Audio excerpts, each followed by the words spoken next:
Rowdy star Vijay దేవరకొండకి Arjun Reddy hit తో వచ్చిన క్రేజ్, గీత గోవిందంతో వచ్చిన మార్కెట్ మైలేజ్ తనకి ఎక్కడికో తీసుకెళ్లాయి. ఆ ప్రాసెస్ లోనే తనే టార్గెట్ అయ్యాడు. తనని టార్గెట్ చేసిన వాళ్ల చేతిలో మోసపోయాడు. ఇప్పుడు అలాంటి తప్పులు మళ్లీ చేయనంటున్నాడు. పాత టాక్సీలోనే వెళ్లేందుకు రెడీ అయ్యాడు. కొత్త టాక్సీలు వద్దంటున్నాడు. ఎందుకలా? Take a look.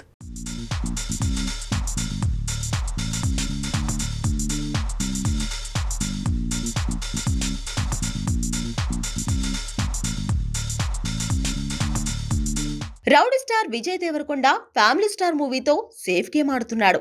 ఆ తర్వాత కూడా పాత టాక్సీలోనే ఎక్కేస్తా అంటున్నాడు. అంటే తనకి టాక్సీ వాళ్ళతో హిట్ ఇచ్చిన రాహుల్ సంక్రిత్యంతో సినిమాకే గ్రీన్ సిగ్నల్ ఇచ్చాడు. నిజంగానే ఈ కాంబినేషన్ ఫైనల్ అయింది.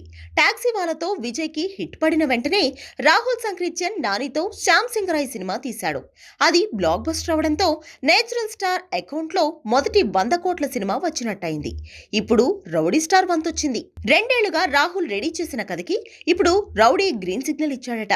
అర్జున్ రెడ్డి, గీత గోవిందం హిట్స్ తో విజయ్ కి పెరిగిన క్రేజ్ ని లైగర్ తో క్యాష్ చేసుకోబోయాడు పూరి. కానీ దారి తప్పిన కథ వల్ల డిజాస్టరే ఎదురైంది. దీంతో విజయ్ కెరీరే తలకిందులైంది.